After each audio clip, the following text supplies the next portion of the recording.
नमस्कार साथियों, मैं अभिनंदन वशिष्ठ एक बार फिर से अवस्थी क्लासेस के ऑनलाइन प्लेटफॉर्म पर आपका स्वागत है। 16 टेस्ट सीरीजों की जो चल रही है आपका पेपर L2 के और L1 के लिए, इसका 8वें नंबर का जो पेपर है उसका हल लेकर के मैं आया हूं आपके सामने, जो अपने 28 सितंबर को हुआ था।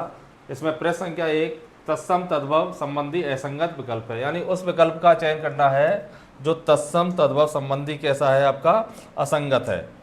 प्रतिवासी, पड़ोसी, ये बिल्कुल सही है। मास, महीना, ये भी बिल्कुल सही है। पुष्प, पोप, ये थोड़ा सा मामला गड़बड़ लग रहा है या नहीं लग रहा है, इसको देखते हैं। तो देखो, पुष्प और पोप, ठीक है। तो पोप क्या है, तो पुष्प का पोप बिल्कुल सही है। एक होता है आपका फुल, इसका तद्भव होता है आपका फूल, यानी पुष्प का जो है पोप होता है तद्भव, न कि फूल होता है। और फूल जो तद्भव है उसका तत्सम शब्द क्या होता है, आपका फूल। तो उत्तर क्या हो जाएगा, विकल्प संख्या 3 मिष्टि, मिट्टी। तो ये मृत्तिका होता है, मिट्टी का मिष्टि नहीं होता है।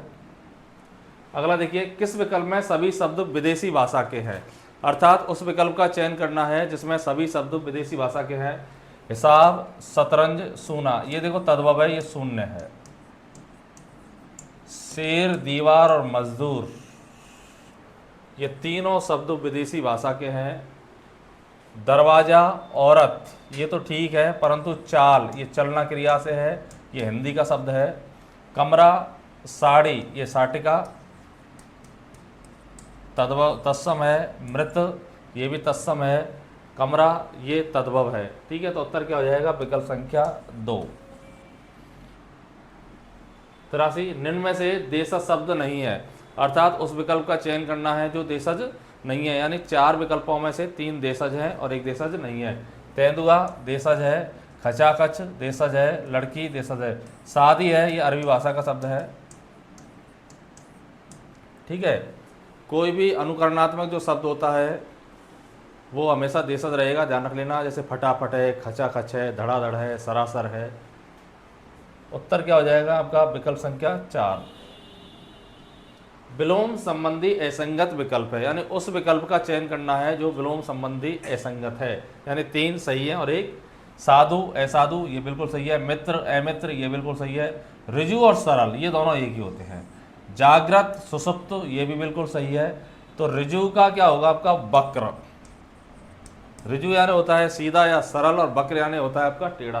कहीं कहीं कुछ कहेंगे कि मित्र का जो है आपका अमित्र नहीं होगा, मित्र का दुश्मन होगा। तो पहली बात तो दुश्मन विदेशी भाषा का शब्द है। शत्रु कहेंगे तो ध्यान रखना, ये जो मित्र है, साधु का खल भी होता है और असाधु भी होता है। जैसे मान लो आप देख रहे हैं, क्या आप सब मेरे मित्र हैं? नहीं, आप मेरे मित्र नहीं हैं। तो क्या आप मेरे शत्रु हैं या दुश्मन हैं? तो आप मेरे शत्रु भी नहीं है। तो मित्र का वास्तविक विलोम क्या होगा आपका, अमित्र। तो उत्तर क्या होगा इसका, विकल्प संख्या 3। ऋजु और सरल दोनों एक ही बात होती है।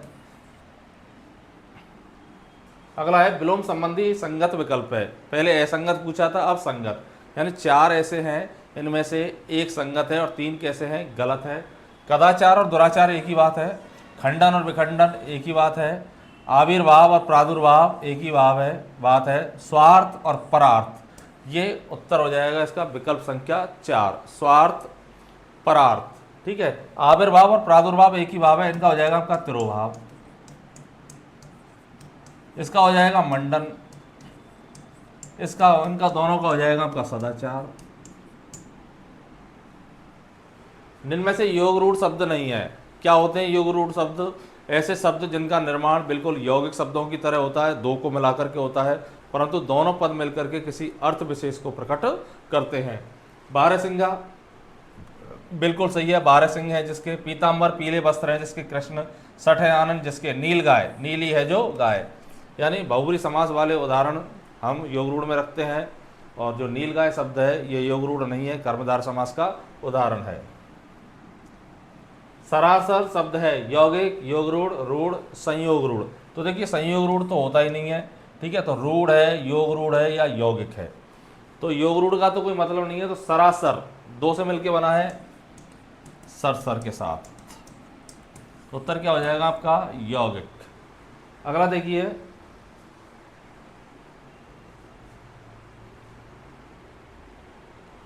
टीका का अर्थ नहीं है, यानी अनेकार्थी शब्द है, टीका का अर्थ नहीं है। तिलक होता है, लग्न होता है, व्याख्या होता है, परंतु सुई नहीं होता है। टीका का अर्थ सुई नहीं होता है। टीका करते हैं, व्याख्या करते हैं, लग्न है, ठीक है, टीका टिप्पणी, और टीका का अर्थ क्या आपका तिलक, परंतु टीका का अर्थ सुई नहीं होता है। कौन सा शब्द अनेकार्थी नहीं है? पद, हर, रंग और एक। तो पद अनेकार्थी शब्द है, बिल्कुल। पद ओहदा को भी बोलते हैं, पद पैर को भी बोलते हैं, हर प्रत्येक को भी बोलते हैं, अंश के नीचे की संख्या हर। रंग सभी जानते हैं, बहुत रंग दिखा रहा है तू, ठीक है, अपने अपने तेवरों को दिखाना, रंग वर्ण को भी बोलते हैं। और एक ये अकेला है आपका, ये अनेकार्थी नहीं है। निम्न में से मार्ग का पर्याय नहीं है, यानी उस विकल्प का चयन करना है जो मार्ग, पथ, रास्ता इनका पर्याय नहीं है। तो पंथ, रास्ता और डगर। राहगीर नहीं होता है, राह होता है आपका। राहगीर तो उसे बोलते हैं जो मार्ग पे चलता है, राह पर चलता है। तो उत्तर क्या हो जाएगा? विकल्प संख्या 2। किस विकल्प में सभी शब्द आपस में पर्याय नहीं है? अर्थात उस विकल्प का चयन करना है जिसमें सभी शब्द आपस में क्या है? पर्याय नहीं है। रैण, छपा और त्रियायमा, ठीक है। विश्व, कालकूट और हलाहल, ये भी ठीक है। सागर, उदधि और बारिश, ये भी ठीक है। वदन, शरीर और विग्रह, तो शरीर और विग्रह तो ठीक है, पर वदन मुख का होता है, वदन होता तो ये तीनों हो जाते। तो उत्तर क्या हो जाएगा इसका? विकल्प संख्या 4।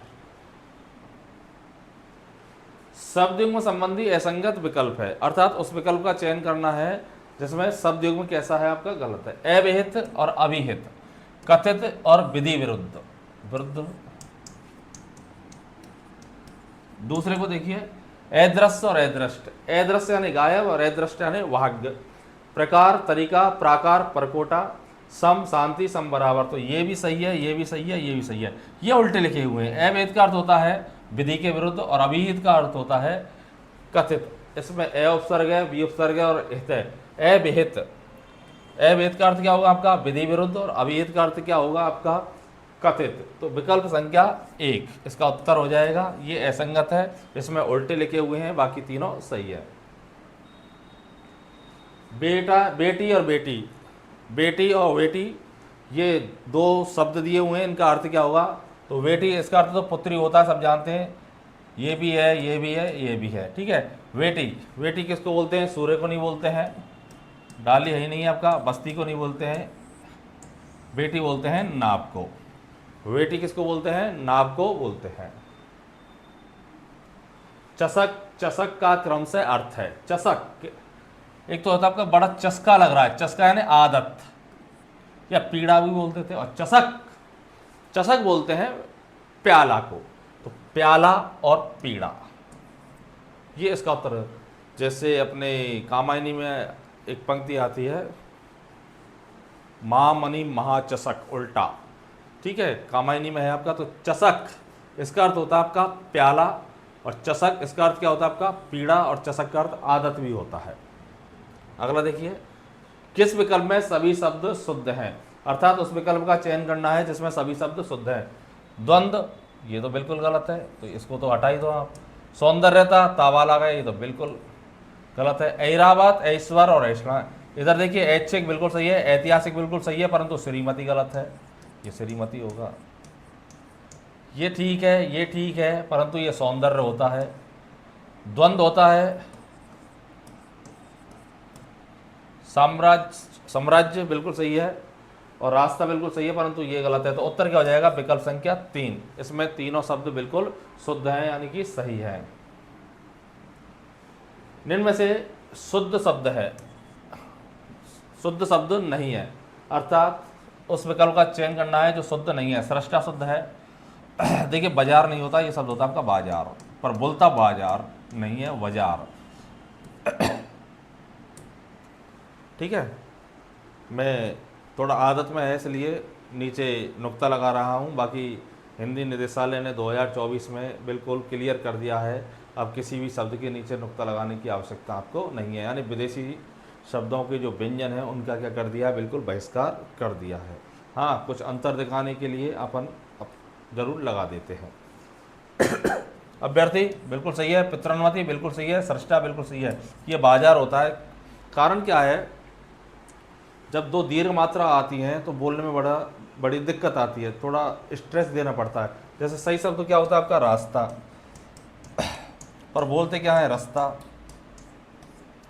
सही शब्द क्या आपका बाजार, बोलते क्या है बाजार। शुद्ध शब्द है केंद्रीकरण, केंद्रीय पहला हो जाएगा आपका केंद्रीकरण। जहां भी करण प्रत्यय जुड़ेगा उससे पहले जो भी शब्द है उस पर दीर्घ ही आ जाएगा। जैसे शांति है तो क्या हो जाएगा आपका शांतिकरण। नगर है कोई मात्रा नहीं है परंतु ई आ जाएगा नगरीकरण। शहर है शहरीकरण, ठीक है, परंतु कोई उपसर्ग है तब ये थोड़ा ध्यान रखना है। जैसे प्राधिकरण, अधिकरण, ये उपसर्ग हैं। कुछ शब्द ऐसा भी है, एक दो शब्द ये हैं, जैसे चूड़ा में करण जोड़ेंगे तो चूड़ीकरण नहीं बनेगा, चूड़ाकरण ही रहेगा। असंगत विकल्प है खीर खाई जाती है, कर्मवाच्य क्या खाई जाती है, खीर। अब किसी न किसी के द्वारा खाई जाती है, ठीक है। कर्मवाच्य में मुख्यतः कर्ता को प्रकट करने की आवश्यकता होती ही नहीं है, और यदि इस कर्ता को प्रकट करना होता है तो उसे करण कारक में लिखते हैं। ये बात बिल्कुल दिमाग में फीड कर लेना। कोई भी कर्मवाच्य और भाववाच्य और उसके साथ में से या के द्वारा लग रहा है तो वो कर्ता कारक नहीं होगा।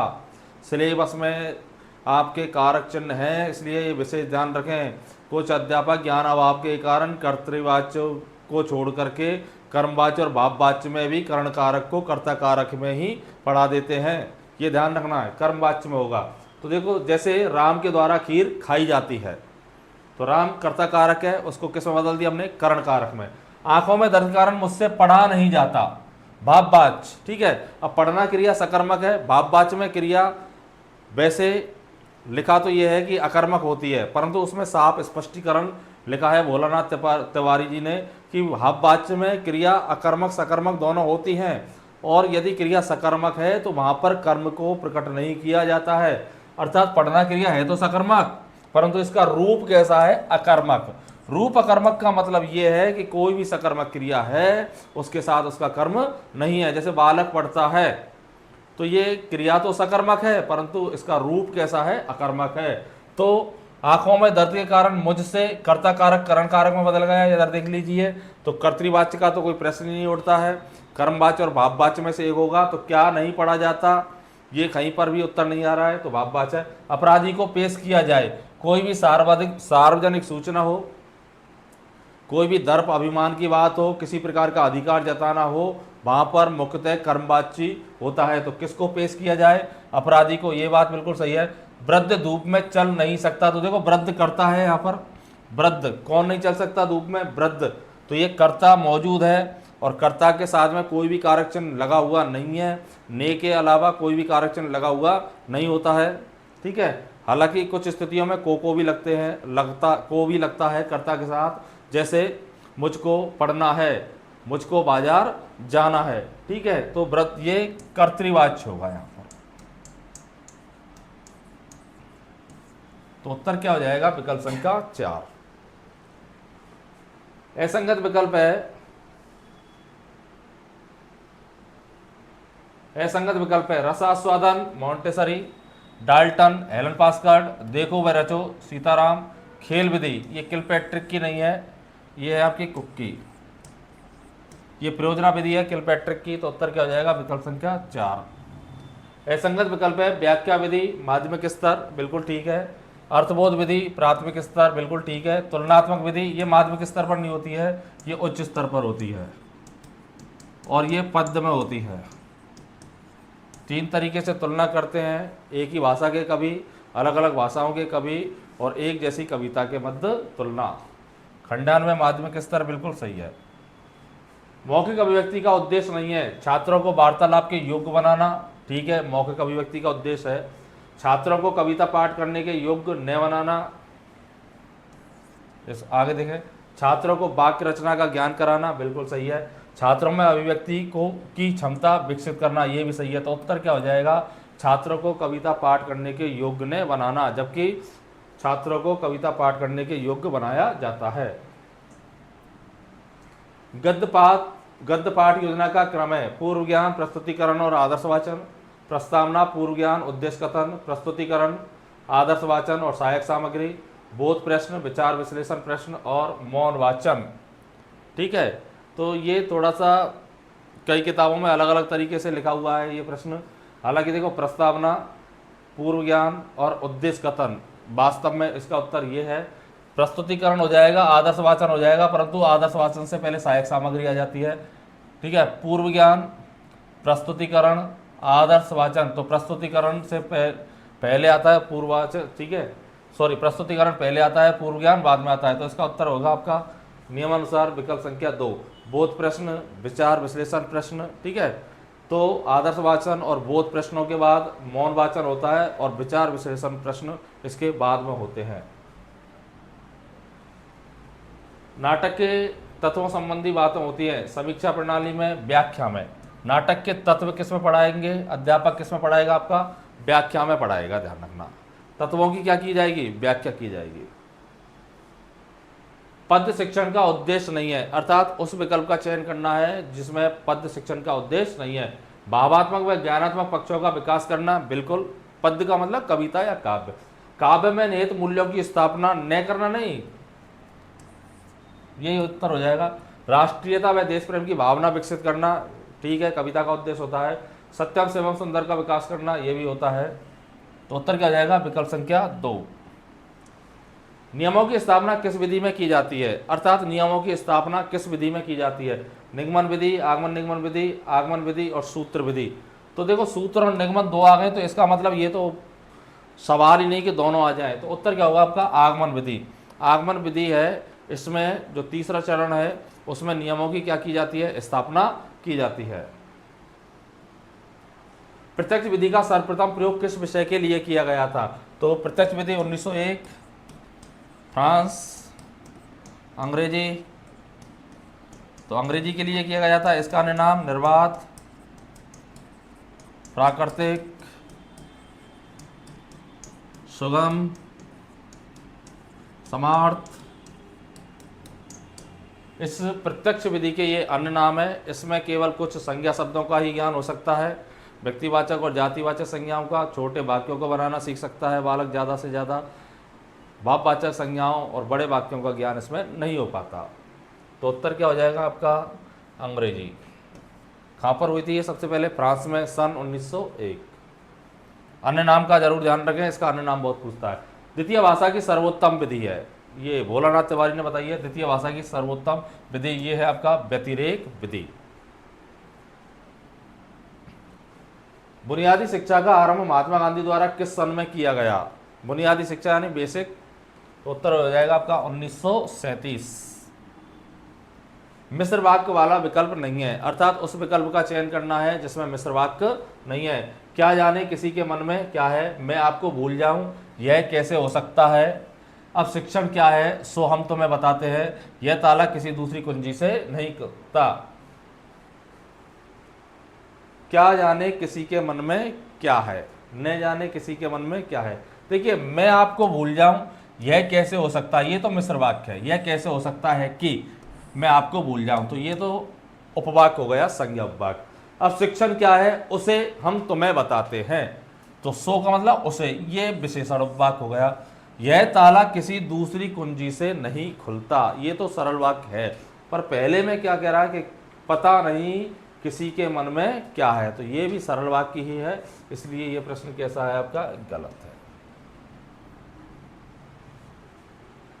संयुक्त वाक्य वाला विकल्प नहीं है, अर्थात उस विकल्प का चयन करना है जो संयुक्त वाक्य वाला नहीं है। मुझे उन लोगों का भेद लेना था, सो का मतलब इसलिए मैं वहां ठहर कर उनकी बातें सुनने लगा। ठीक है, ये संयुक्त वाक्य है। मैं आगे बढ़ गया और वह पीछे रह गया, ये भी संयुक्त वाक्य और से जुड़ा हुआ है। मेरा भाई यहां आएगा, वाह का मतलब या, मेरा भाई यहाँ आएगा या मैं उसके पास जाऊंगा, या से जुड़ा हुआ है संयुक्त वाक्य। मेरे खूब समझाने पर भी वह नहीं माना, ये बिल्कुल सरल वाक्य है। इसका संयुक्त वाक्य क्या बनेगा? मैंने उसे खूब समझाया पर वह नहीं माना, ये उत्तर होगा। किस विकल्प में दो उपसर्ग नहीं है? दो प्रहर, ठीक है। दुधारी, ये दूध प्लस, सॉरी दो प्लस धारी, दो धार है जिसमें। दुधारू, दूध प्लस आरू। दुधारू किसको कहते हैं? ऐसा कोई भी जानवर जो ज्यादा दूध देता है। तो उत्तर क्या हो जाएगा इसमें? दुधारू। दुलत्ती, दौलत इसमें है ही। 113, किस विकल्प में सभी शब्द आ उपसर्ग से निर्मित है? अर्थात उस विकल्प का चयन करना है जिसमें सभी शब्द आ उपसर्ग से निर्मित है। आ प्लस योग, आयोग। आ प्लस छादन, आच्छादन। आसन, आस धातु है और अनप्रत्यय है। आ प्लस छादित, आच्छादित। आ प्लस लेख, आलेख। आ प्लस कास, ये उत्तर हो जाएगा इसका। आधिपत्य, अधिपति प्लस यह आविष्कार, आविष। आधुनिक, अधुना प्लस एक। आ प्लस दान, आ प्लस रम। आपराधिक, अपराध प्लस एक। तो उत्तर क्या हो जाएगा इसका? विकल्प संख्या 2। किस विकल्प में उपसर्ग का प्रयोग अनुचित है? अर्थात उस विकल्प का चयन करना है जिसमें उपसर्ग के प्रयोग को अनुचित बताया गया है। तो ये उत्तर हो जाएगा आपका बेफालतू और बेफिजूल, ये बेफिजूल। बेशर्म, हमवतन और बदमाश, ये तो बिल्कुल सही है। फालतू का मतलब क्या होता है? व्यर्थ में। और बे का अर्थ क्या होता है? रहित। जैसे बेताज, बिना ताज के। बेशर्म, बिना शर्म के। तो बेफालतू यानी बिना फालतू के, तो फिर किसका हुआ है? काम का। इसलिए बेफालतू और बेफिजूल में बे प्रयोग कैसा है? निरर्थक है। इस लोकोक्ति को पूरा करना है। इसमें खाली स्थान में पूर्ति करनी है कि क्या आया कि घर मेहमान आए तुम भी उल्टे लटको हम भी उल्टे लटके। तो चमगादड़ के घर मेहमान आए तुम भी उल्टे लटको और हम भी उल्टे लटकें। इसका अर्थ क्या हुआ? गरीब आवा भगत करने में थोड़ा सा कैसा रहता है? कमजोर रहता है। अज्जल गगरी, देखो झलकत, दुलती, फैलती, कोई नहीं। तो इसका उत्तर होगा आपका कोई नहीं। ये होता आपका छलकत। अधजल गगरी, छलक, छलकत जाए, छलक, छलकना। और झलक, झलक का मतलब तो दर्शन, दृश्य होता है। तो अज्जल गगरी झलकत नहीं, अज्जल गगरी छलकत जाए। किस विकल्प में सभी शब्द कृदंत प्रत्यय से निर्मित है? कृदंत प्रत्यय अर्थात उस विकल्प का चयन करना है जो प्रत्यय धातु में जुड़े हुए हैं। उड़ना से उड़ान, हंसना से हंसी और चिमटना से चिमटी, ये तीनों तो बिल्कुल सही है। बेलन से बेलनी, सूंघना से सूंघनी और टाकना से टाकी, ये भी बिल्कुल सही है। फांसना से फांसी, हंसना से हंसोड़ और कथन, कथन, ये भी बिल्कुल सही है। तो उत्तर क्या हो जाएगा आपका? उपयुक्त सभी। अगला देखिए, निम्न में से दिशाबोधक क्रिया विशेषण नहीं है।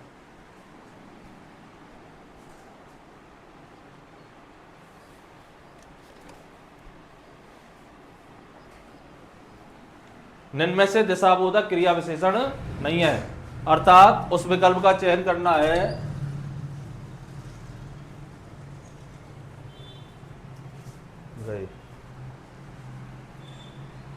जो क्रिया विशेषण नहीं है। दूर, परे, उधर, बाहर। तो दूर, परे, उधर और बाहर 4 शब्द हैं। तो ये पूछ रहा है कि जो दिशाबोधक क्रिया विशेषण नहीं है, अर्थात क्रिया विशेषण में 2 तरीके के होते हैं आपके। एक तो होता है आपका दिशा को दर्शाने वाला और एक स्थिति को दर्शाने वाला, ठीक है। तो दिशा, दूर है, परे है, उधर है, बाहर है। तो ये थोड़ा सा अपन को देखना है। तो उधर दिशाबोधक है, परे दिशाबोधक है, दूर दिशाबोधक है, परंतु अंदर, बाहर, ऊपर, नीचे, आगे, पीछे ये स्थिति को दर्शाते हैं। तो उत्तर क्या हो जाएगा इसका? बाहर। निम्न में से संबंध बोधक अव्यय का प्रकार नहीं है। व्यतिरेकवाचक, विनिमयवाचक, सहकारवाचक, स्थानवाचक। ये थोड़े से संबंध बोधक को 10-11 तरीके से बांटा है, थोड़ा कठिन प्रश्न जरूर है। स्थानवाचक, स्थान को दर्शाता है। कालवाचक काल को दर्शाता है। दिशावाचक दिशा को दर्शाता है। जैसे राम के उधर श्याम खड़ा है, तो राम और श्याम का संबंध के उधर। स्थान के सामने, ये स्थान को दर्शाएगा, राम के सामने श्याम है, ठीक है। व्यतिरेक, विनिमय, बदले, पलटे, ठीक है। व्यतिरेक, सहकार, तो सहकार वाचक नहीं होता है कोई। कसौटी शब्द में प्रत्यय है, तो कसना क्रिया है, कस धातु है, प्रत्यय का नाम हो जाएगा आपका औटी। किस शब्द में ए प्रत्यय? निशा में ए जोड़ेंगे तो नेश, ऋजु में ए जोड़ेंगे तो आर्जव, मनु में ए जोड़ेंगे तो मानव, तो ए प्रत्यय, तो उत्तर क्या हो जाएगा आपका? उपयुक्त सभी। चिंता शब्द से विशेषण बनेगा चिंतनीय, चिंतित, चिंतित और चिंत्य, तो उत्तर क्या हो जाएगा? उपयुक्त सभी। सभी शब्द विशेषण है। एक ही शब्द से कई विशेषण बन सकते हैं। जैसे मल, मल से क्या बनेगा आपका? मलिन। मल से क्या बनेगा? विमल। मल से क्या बनेगा आपका? निर्मल। मल से ही क्या बनेगा? मेल, और फिर आप जोड़ के मेला। किस विकल्प में अपादान कारक नहीं है? बिल्ली कर्ता कारक है, छत से कूद पड़ी तो छत से अलग हो गई है, ठीक है, अपादान हो गया। चूहा बिल से बाहर आया, तो चूहा कहां से बाहर आ गया? बिल से, ये अपादान हो गया। लड़का अब अपने पांवों चलता है, यानी पांवों से चलता है, ये करण कारक में आ जाएगा। और ब्राह्मण ब्रह्मा के मुख से पैदा हुए, तो ये उत्पत्ति के योग में और भिन्नता के योग में अपादान कारक होता है। लड़का अब अपने पांवों चलता है, पांवों यानी पांवों से चलता है, तो उत्तर क्या हो जाएगा? विकल्प संख्या 3। अगला देखिए, विराम संबंधी असंगत कथन है। वाक्य में जब दो से अधिक समान पदों, पदांशों अथवा वाक्यों में विभाजक अव्यय और की गुंजाइश हो, तब वहां अल्पविराम का प्रयोग होता है। किसी व्यक्ति की उक्ति से पहले अल्पविराम का प्रयोग होता है। जब किसी व्यक्ति को संबोधित किया जाता है तो वहां पर अल्पविराम लगता है। यदि वाक्य के बीच पर इसलिए, क्योंकि, परंतु इत्यादि आए तो इनके पहले अल्पविराम का प्रयोग किया जा सकता है। वाक्य में जब दो से अधिक समान पदों, पदांशों अथवा वाक्यों में विभाजक अव्यय और की गुंजाइश हो, तब वहां अल्पविराम का प्रयोग होता है। तो देखिए, ये पहला ही विकल्प इसका गलत है। वाक्य में जब दो या दो से अधिक समान पदों, दो या दो से अधिक समान पदों, पदांशों अथवा वाक्यों में विभाजक अव्यय, विभाजक अव्यय, तो विभाजक अव्यय कौन कौन से होते हैं? या अथवा होते हैं। यहां पर विभाजक की जगह क्या होता है आपका? संयोजक।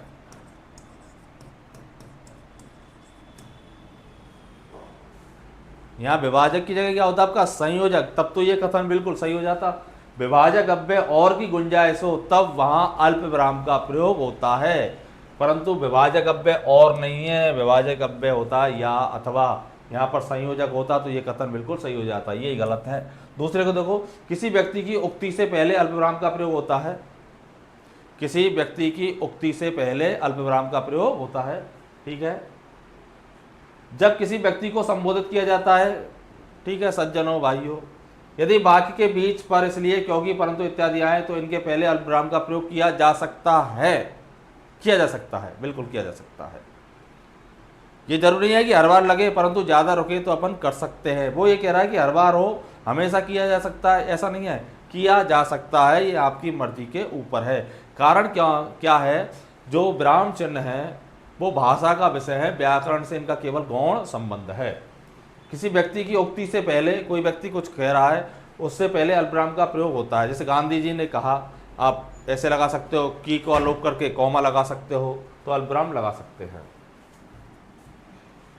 स्त्रीलिंग शब्द नहीं है। कैसी कोशिश, कैसी लाख, कैसी तलाश, कैसा पलाश, तो उत्तर क्या हो जाएगा आपका? पलाश। पुल्लिंग शब्द नहीं है। कैसा चलन, कैसी सूजन, कैसी उलझन, कैसी जलन, तो पुल्लिंग शब्द नहीं है। ये उत्तर प्रश्न होना चाहिए, स्त्रीलिंग शब्द नहीं है।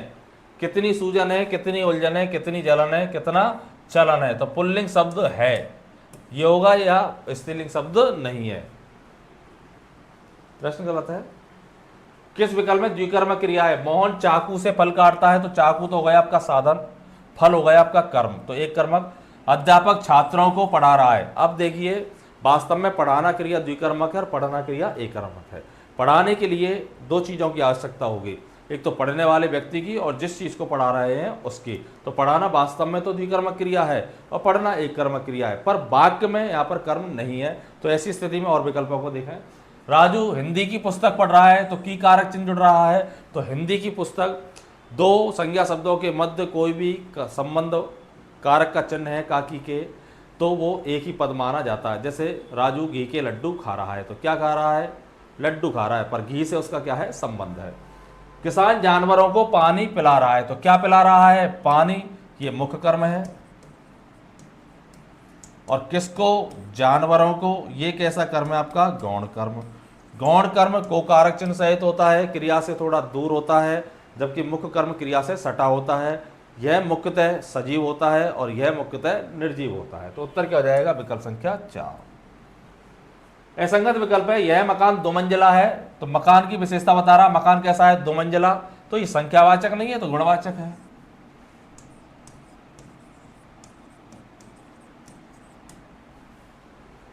मंजिल की संख्या जरूर बता रहा है, परंतु 2 मंजिला जो शब्द है वो पूरा पद विशेषण मकान की विशेषता बता रहा है और ये गुणवाचक विशेषण है। वह पूर्वी सभ्यता जानता है, तो पूर्वी सभ्यता, तो कौन सी सभ्यता? पूर्वी, ठीक है, इस गुणवाचक। यह वह बालक 3 सेर आटा लाया, तो 3 सेर परिमाणवाचक, ठीक है। सभी विकल्प संगत है, ऐसा तो है ही नहीं है, ठीक है। तो यह मकान 2 मंजिला है, ये संख्यावाचक विशेषण नहीं है, ये है आपका गुणवाचक। तो उत्तर क्या हो जाएगा? विकल्प संख्या 1।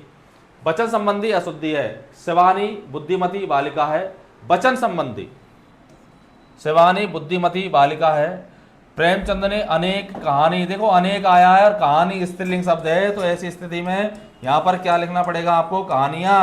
यदि पुल्लिंग शब्द होता और आकारांत नहीं होता, आकारांत होता तो ए लगता, बाकी पुल्लिंग शब्द कोई सा भी होता तो ज्यों की तो रहता। जैसे प्रेमचंद ने अनेक उपन्यास लिखे। शेर को देखकर मेरे होश उड़ गए, ठीक है, उसके गले में मोतियों का हार है, तो मोतियों का हार बिल्कुल सही है, होश उड़ गए बिल्कुल सही है, तो प्रेमचंद ने अनेक कहानियां लिखी। असंगत विकल्प है। मिठास भाववाचक संज्ञा, बिल्कुल ठीक है। हंसोड़ विशेषण, बिल्कुल ठीक है। भीड़ समूहवाचक संज्ञा, बिल्कुल ठीक है। दान भाववाचक संज्ञा है, दान का क्या होगा आपका? भाव।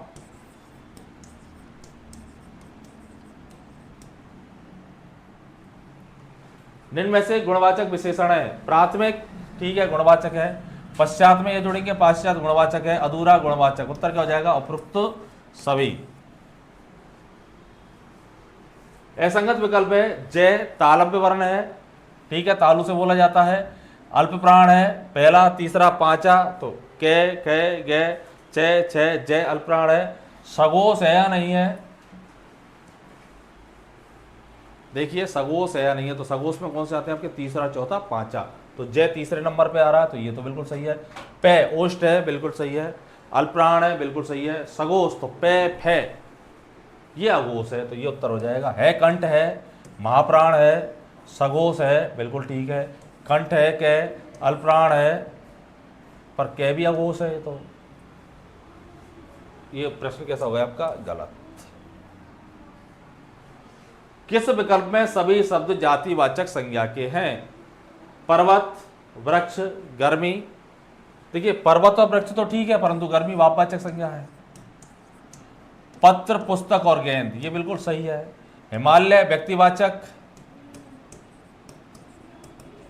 हवा, सर्दी, ये भाव है, ये भी भाववाचक है। देखिए दो शब्द आपका, एक तो है तेज, ये तो विदेशी भाषा का है। तेज, ये तो कौन सी भाषा का आपका? विदेशी भाषा का है। इसका अर्थ क्या होता है आपका? तेज गति के साथ, विशेषण है। और ये तेज है, ये अपने संस्कृत शब्द के तेजस का रूप है, तेजस, तेज। इसका अर्थ होता है दीप्ति, आभा, कांति, चमक। असंगत विकल्प है मिठाई, मिठाई, कड़वाहट, भाववाचक संज्ञा। यार मामला गड़बड़ यही हो गया, मिठाई नहीं मिठास होती है भाववाचक संज्ञा, ये उत्तर हो जाएगा। आगे देखें, पढ़ाई और बेईमानी भाववाचक संज्ञा है, भारत और जयपुर व्यक्तिवाचक संज्ञा है, हंसी और सभ्यता, हंसना से हंसी और सभ्य से सभ्यता, ये क्रिया से बनी हुई भाववाचक संज्ञा और ये विशेषण से बनी हुई भाववाचक संज्ञा। सॉरी, उत्तर हो जाएगा विकल्प संख्या 1। किस विकल्प में विशेषण नहीं है, अर्थात उस विकल्प का चयन करना है जिसमें विशेषण शब्द नहीं है। वह इस तरह, तो कैसे आया इस तरह, ये क्रिया विशेषण हो गया, रीतिबोधक क्रिया विशेषण। वह इस गेंद से नहीं खेलेगा, इस गेंद की ओर संकेत है, इस छात्र संकेत है, इस कार्य कार्य की ओर संकेत है, तो उत्तर क्या हो जाएगा विकल्प संख्या 1। निम्न में से बहुवचन में प्रयुक्त होने वाला शब्द है दाम, बचत, उपदेश, खबर, तो उत्तर क्या होगा आपका दाम। सभी चीजों के दाम बढ़ गए। उपदेश हमेशा एक वचन में आता है, ध्यान रखना। असंगत विकल्प है लिंग संबंधी, पुत्र का पुत्री, विद्वान का विदुषी, दात्री का दात्री, कर्ता का कर्त्री। देखो ये यहाँ पर री लगा हुआ है परंतु यहाँ पर ऊपर चढ़ गया, तो उत्तर क्या होना चाहिए केवल ये आपका दात्री, तो उत्तर क्या हो जाएगा ये विकल्प संख्या 3। असंगत विकल्प है अन्न जल, द्वंद्व समास, राष्ट्रपति, राष्ट्र का पति, तत्पुरुष समास, परमानंद, परम है जो आनंद, बिल्कुल सही है, कर्मधारय समास, दिनानुदिन, दिन के बाद दिन, तो उत्तर क्या हो जाएगा आपका अव्ययी भाव।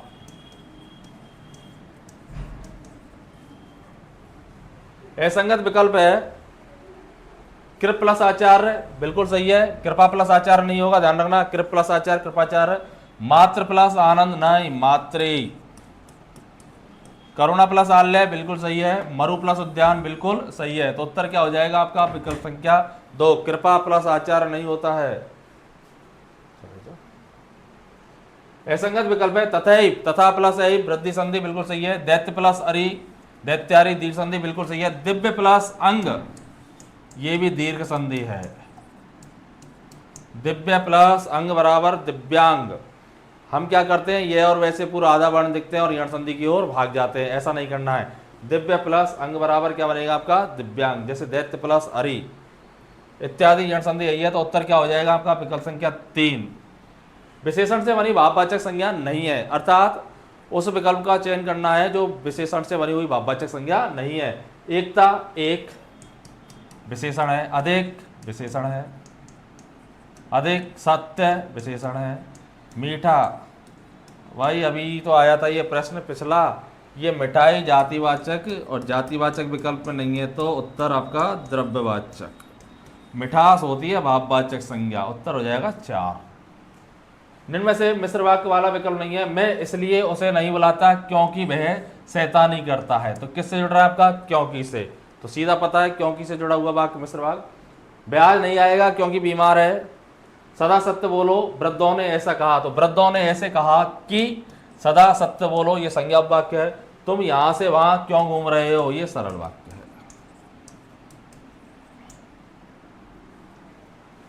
निम्न में से समुच्चयबोधक अव्यय है, अर्थात उस विकल्प का चयन करना है जो समुच्चयबोधक अव्यय को दर्शाता है।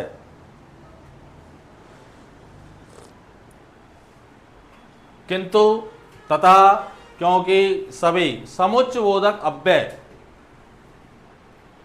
किंतु, तथा, क्योंकि और सभी। समुच्चयबोधक अव्यय के दो भेद हैं, समानाधिकरण और व्यधिकरण, यानी संयोजक और विभाजक, ठीक है। तो किंतु, तथा ये तो संयुक्त वाक्य में, संयुक्त वाक्य में आ जाते हैं, और क्योंकि मिश्र वाक्य में, तो उत्तर क्या हो जाएगा उपरोक्त सभी। अगला देखिए असंगत विकल्प है नदी, नदियां, कुंडली, कुंडलियां, पंखा, पंखों, भैंसा, भैंसें। ये अच्छा प्रश्न है। नदी दीर्घ है, छोटी में बदल गई, नदियां बिल्कुल सही है। कुंडली बड़ी, छोटी में बदल गई, कुंडलियां बिल्कुल सही है। पंखा, पंखों, अविकारी बहुवचन तो हो जाएगा आपका पंखे, और विकारी बहुवचन क्या हो जाएगा आपका पंखों। भैंसा पुल्लिंग शब्द है, तो क्या होगा आपका भैंसे। ये भैंसे हैं, ये भैंस का है, भैंस का बहुवचन तो क्या बनेगा, भैंसें, और भैंसा का बहुवचन क्या बनेगा, भैंसे। कोई भी पुल्लिंग आकारांत है तो आ के स्थान पर क्या हो जाता है आपका ए, जैसे लड़का, लड़के, पंखा, पंखे, बच्चा, बच्चे, बेटा, बेटे, गन्ना, गन्ने, ताला, ताले, मटका, मटके। अनुराग का विलोम है प्रतिराग, विराग, राग, पराग। बताइए। तो अनुराग लगन, तो उत्तर क्या हो जाएगा इसका, विराग। असंगत विकल्प है देशाटन, तत्पुरुष, महामानव, कर्मधारय, साल दो साल, अव्ययभाव, हरपन, मौला, तत्पुरुष। देशाटन तत्पुरुष, तो ये सही है। देश में अटन संबंध तत्पुरुष, सॉरी अधिकरण तत्पुरुष। महामानव, महान है जो मानव, कर्मधार बिल्कुल सही। साल दो साल ये गलत है, अव्ययभाव, ये द्वंद्व है। साल या दो साल, साल या दो साल। हरपन मौला, अधिकरण हरपन में मौला, तो उत्तर क्या हो जाएगा, विकल्प संख्या 3। अगला देखिए, असत्य विकल्प है। ये अच्छा प्रश्न है, इसको पढ़िए।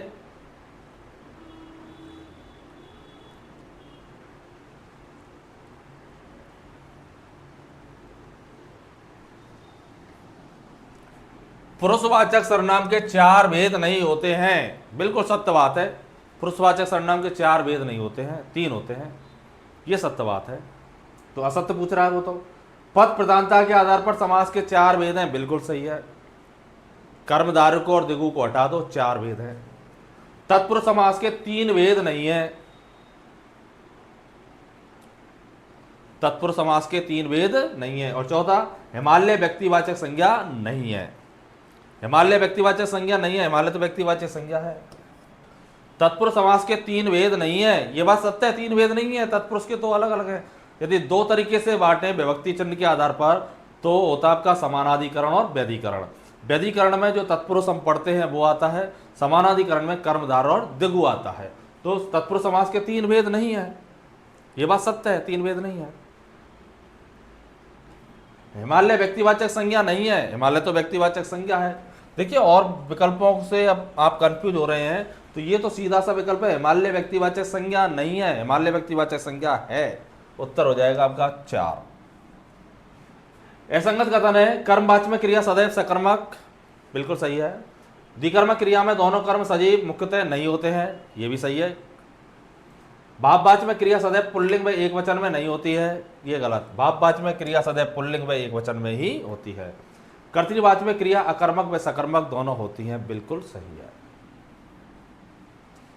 द्विकर्मक क्रिया का उदाहरण नहीं है। रमा ने राधा को चिट्ठी भेजी, क्या भेजी, चिट्ठी, किसको, राधा को। मोहन चिट्ठी द्वारा सोहन को या रोहन को सूचित करता है, तो देखो चिट्ठी द्वारा, ये तो करण कारक में आके आपका हो गया आपका संबंध बोधक।